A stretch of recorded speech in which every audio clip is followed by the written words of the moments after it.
एक तरफ 2025 हमारे आंखों से ओझल होते हुए हमें अलविदा कहने वाला है, तो वहीं पर दूसरे तरफ देखा जाए तो 2026 हाथों में कुछ सौगातों को लिए हुए अब हमारे सामने द्वार पर खड़ा दस्तक दे रहा है। 2026 के 6 महत्वपूर्ण भविष्यवाणियां जो मेष राशि के लिए हैं, आज इस वीडियो का अहम हिस्सा होने जा रहा है। इसलिए पूरे एक भी पॉइंट को स्किप मत कीजिएगा, पूरा देखिएगा ताकि आप अनुमान लगा पाएं कि कैसे डिजाइन करना है, कैसे एक रणनीति बनाना है 2026 को लेकर के।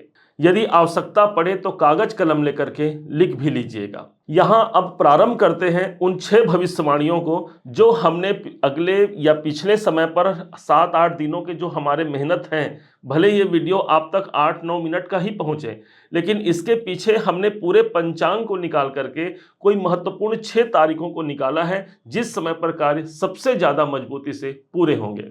पहला जो भविष्यवाणी है उसको समझिएगा, और ये भविष्यवाणी लेके आ रहे हैं आपके अपने राशि के स्वामी सेनापति मंगल। मंगल इस समय पर 15 जनवरी से लेकर के 23 फरवरी तक मेष राशि के ठीक 10वें भाव पर रहेंगे और यहां पर ये अपने उच्च राशि पर मौजूद रहेंगे। अब मंगल जैसा ग्रह यदि 10वें भाव पर रहे, मतलब इस साल का यदि शुरुआत देखें तो एक अच्छे कैरियर की शुरुआत मानी जाएगी, क्योंकि 10वें घर पर मंगल जैसा ग्रह उच्च का मिलेगा।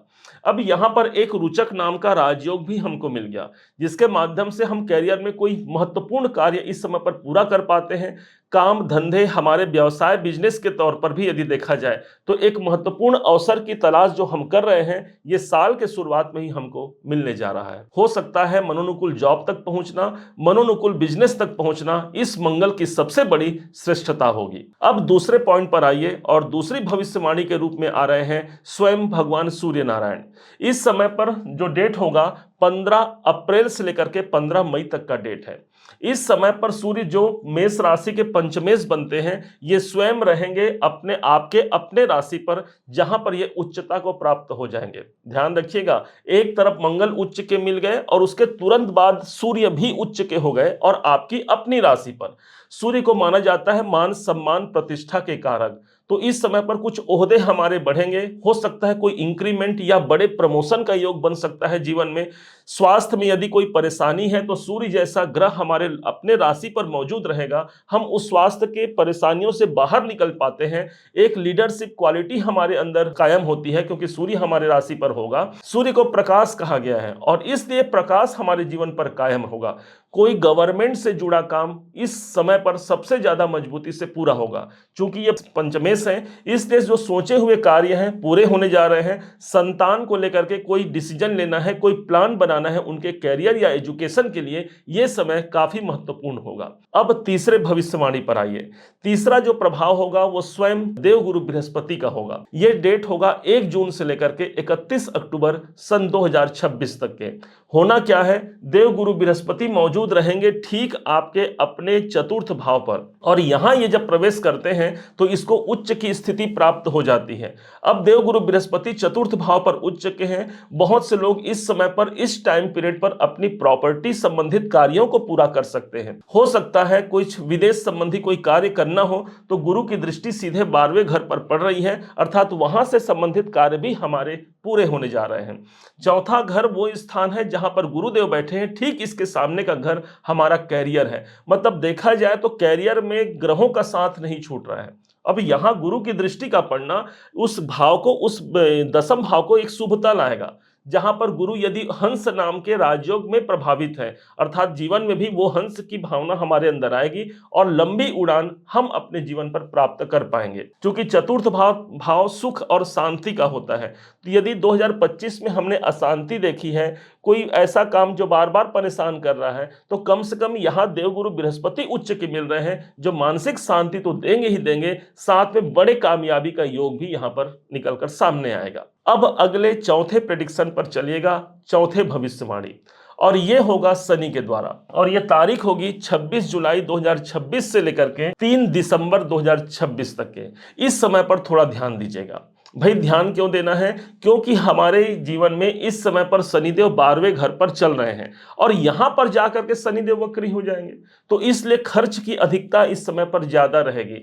हो सकता है आप कोई बड़ा इन्वेस्टमेंट कर दें, तब तो अच्छी बात है, अन्यथा धन खर्च से हमको सतर्क रहने की आवश्यकता भी रहेगी। कोई विदेश से जुड़ा काम है, वो इस समय पर कुछ गति प्राप्त करने के बजाय कुछ अवरोध की स्थिति आ सकती है। हालांकि इस परेशानी को हमसे दूर करते हुए अगली जो भविष्यवाणी है वो राहु के द्वारा हमको प्रभावित कर जाएगी या एक शुभता के अंजाम तक पहुंचा जाएगी। होना क्या है, राहु देव 1 अगस्त से लेकर के 6 दिसंबर तक, यही राहु इस समय पर राहु सतभिषा नक्षत्र पर चल रहे हैं जब आप ये वीडियो देख रहे हैं, लेकिन जब 1 अगस्त का डेट आता है तो 1 अगस्त से लेकर के 6 दिसंबर तक ये धनिष्ठा नक्षत्र पर चले जाएंगे। ये धनिष्ठा नक्षत्र वो नक्षत्र है जिसके स्वामी स्वयं मंगल देव होते हैं और मंगल के पास 2 घर हैं, एक तो आपकी अपनी राशि और एक तो हो गई ये अष्टम भाव। तो इसलिए ये राहु जो कि इनकम के भाव पर है, लाभ के भाव पर है, पूरे साल भर रहेंगे, इसलिए लाभ की मजबूती के लिए तो बहुत अच्छा हो गया, हम बड़े लाभ तक जोड़ पाते हैं। लेकिन 8वां घर भी यहां प्रभावित हो गया, इसलिए रुकावटों के बाद वो लाभ हम तक पहुंच पाएगा,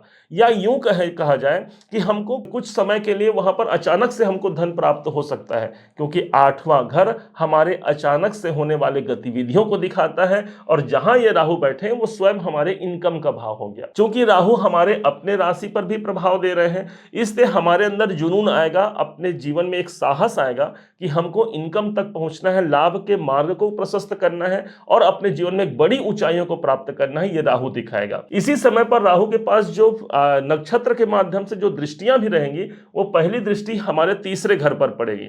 तो तीसरे घर पर राहु की दृष्टि का पड़ना अर्थात हमारे अंदर एक पावर रहेगा, एक कैपेबिलिटी हमारे अंदर मौजूद रहेगी कि हम किसी मुकाम तक पहुंचना है तो जो अवरोध या रुकावट आ रहा है उसको हम क्रॉस कर पाते हैं। तीसरे घर पर राहु की दृष्टि आ गई। राहु जब एकादश भाव पर रहते हैं, एक अच्छा कॉम्बिनेशन, अच्छा प्रभाव माना जाता है, जिससे हम बड़े लाभ के दायरे से जुड़ पाते हैं। यही नहीं, राहु के पास जो नवम दृष्टि है उससे सीधे वो दृष्टि प्रदान करेंगे 7 नंबर की राशि, जो कि आपका बिजनेस है, आपका कर्म क्षेत्र है। इसलिए कर्म क्षेत्र के लिए एक बड़े अवसर को लेकर के ये साल आ रहा है। राहु का यहां सपोर्ट मिल रहा है, इनकम के दृष्टिकोण से राहु अनुकूल हो गया। बस राहु 11वें घर पर है, एक ही प्रॉब्लम देता रहेगा ना, और वो है भय और भ्रम। वो भय और भ्रम जो वास्तव में होना नहीं है, लेकिन उसको लेकर के राहु भ्रमित करता रहेगा। इससे बाहर रहिएगा और एक बेहतर और अच्छे लाभ जो प्राप्त होने जा रहा है राहु के माध्यम से, उसको प्राप्त कीजिएगा। अब अगला और सबसे अंतिम जो भविष्यवाणी है वो है शुक्राचार्य के माध्यम से। शुक्रदेव ठीक 2 सितंबर से लेकर के 3 अक्टूबर तक रहेंगे हमारे 7 नंबर की राशि पर। ये 7 नंबर की राशि वही राशि है जहां पर 7 नंबर की राशि लिखी है शुक्र, ये आपका सप्तम भाव है और यही शुक्र वो ग्रह बनते हैं जो सदैव के लिए आपके वित्त मंत्री हैं। अब यहां पर द्वितीयेश तो हो ही गए शुक्राचार्य जी, और साथ में सप्तमेश हो गए, और सप्तमेश होकर के सप्तम भाव पर मौजूद रहेंगे। इसलिए आर्थिक प्रगति का यदि कोई सबसे विशेष दौर होगा तो ये शुक्र के माध्यम से हमको मिलने जा रहा है, जहां पर अपने मूल त्रिकोण राशि पर ये मौजूद रहेंगे और बिजनेस संबंधी कार्य, कोई विवाह करना चाहता है वो काम, और साथ ही साथ द्वितीय भाव के स्वामी होने के कारण हम आर्थिक प्रगति को भी इस समय पर प्राप्त कर पाते हैं। इसलिए ये साल काफी महत्वपूर्ण होने जा रहा है।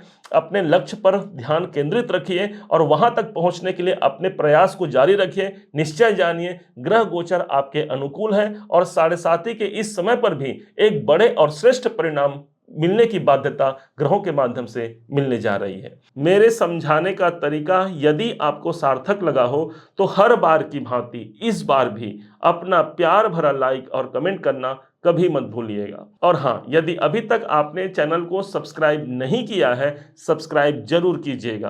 पुनः एक बार फिर आप सभी का दिवस बहुत मंगलमय हो, इन्हीं शुभकामनाओं के साथ। जय श्री राम।